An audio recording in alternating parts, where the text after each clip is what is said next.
Porcelo.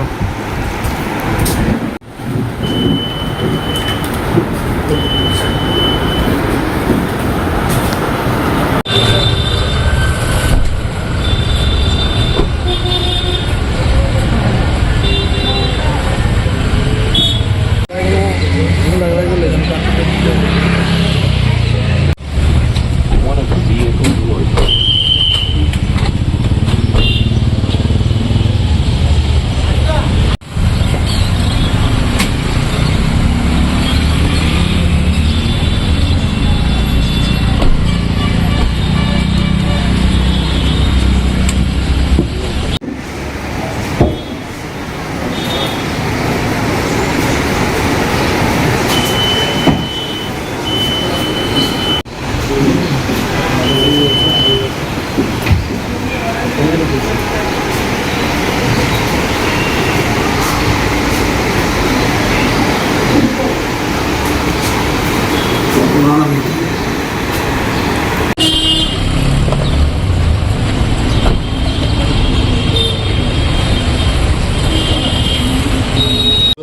কি ধরনের মানে ক্যান্ডিডেট কারা কারা হতে পারে, তো ওগুলো একটা লিস্ট বানানোর জন্য বলা হয়েছে।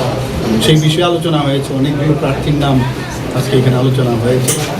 এবং যখন ডিক্লেয়ার হবে, ইলেকশন কমিশন থেকে তো ডিক্লেয়ার হবে এটা, যখন এটা তো সেন্ট্রাল ইলেকশন কমিটির থেকে হয়।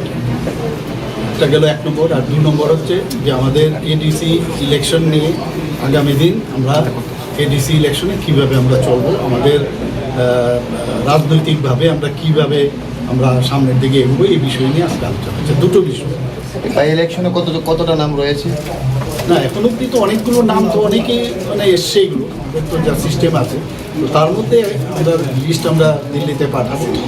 তো আমাদের পদ্ধতি আছে, সেই লিস্ট অনুসারে সেখান থেকে ডিসিশন হয়ে তখন ডিক্লেয়ার হবে। এডিসি থেকে বিজেপি একই লড়ছে না মথার সাথে কোনো দূর? না, এডিসির মধ্যে তো আমরা তো এখনও মথা বা আইপিএফটি কিন্তু আমাদের অ্যালায়েন্স পার্টনার, কাজে এখানের মধ্যে বিভ্রান্তির কিছু বিষয়। এখন অ্যালায়েন্স পার্টনারের সাথে আমরা একসাথে আমরা ইলেকশন লড়বো কি লড়বো না সেটা তো পরের বিষয়, কিন্তু দে আর আওয়ার অ্যালায়েন্স পার্টনার। আমরা তো আমি তো বারবার বলছি আমরা 28টাতে আমরা বলেছি, কিন্তু 28টাতে আমরা ইলেকশন লড়বো। পরে বাকি আমাদের কেন্দ্রীয় নেতৃত্ব যেভাবে ডিসিশন নেবে, but they are all our alliance partner. মুখ্যমন্ত্রী হওয়ার স্বপ্ন দেখছে এবং উনি সরাসরি বলছে সামনে মুখ্যমন্ত্রী। স্বপ্ন দেখা তো খুব ভালো, নিশ্চয়ই দেখা উচিত, এবং স্বপ্ন না দেখলে তো কোনোদিন সফলও হওয়া যায় না। তো ওটা তো ওনার কথা, কেন আমি কি বক্তব্য রাখবো, আমার কমেন্ট না দেওয়াটাই ভালো। স্যার, এবার এডিসিতে যদি মথা ক্ষমতায় আসে তাহলে 28-এ আগরতলা দখল করে জনজাতি মুখ্যমন্ত্রী বানানোর কথা প্রদ্যুৎ কিশোর আমি তো বলছেন। বললাম যার এখন তো গণতন্ত্রতে সব কিছুই বলা যায়, যেটা আগে কিন্তু আমরা শুনিনি। সেই গণতন্ত্র আমি বারবার বলছি, ওদের কাছে এখন গণতন্ত্র বুকের বাতাস। আগে যখন কমিউনিস্ট পার্টি ছিল তাদের দেখাও যায়নি, তখন কিন্তু সেই গণতন্ত্রের বাতাসও ছিল।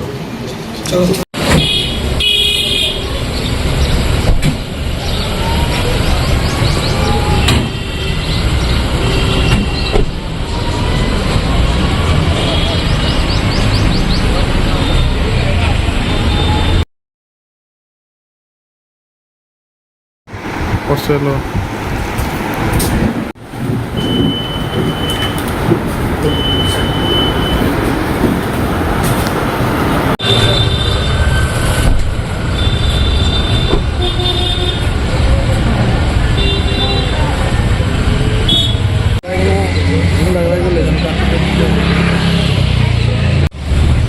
one of the vehicles was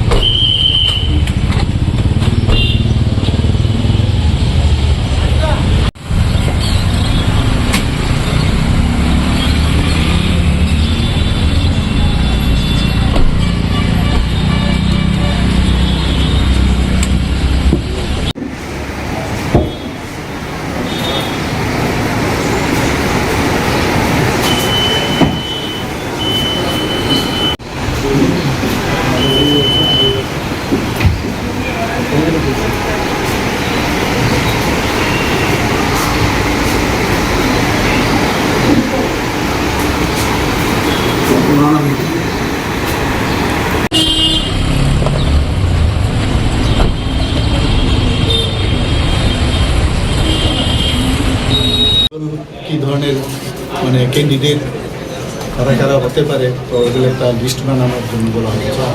সেই বিষয়ে আলোচনা হয়েছে, অনেকগুলো প্রার্থীর নাম আজকে এখানে আলোচনা হয়েছে।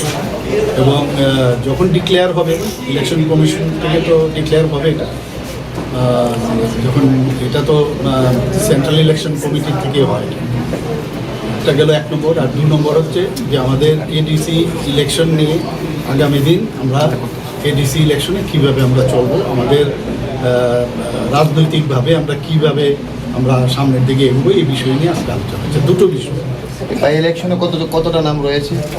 না, এখন অব্দি তো অনেকগুলো নাম তো অনেকেই মানে এসছে, এগুলো আমাদের তো যা সিস্টেম আছে, তো তার মধ্যে আমরা লিস্ট আমরা দিল্লিতে পাঠাবো। আমাদের পদ্ধতি আছে, সেই লিস্ট অনুসারে সেখান থেকে ডিসিশন হয়ে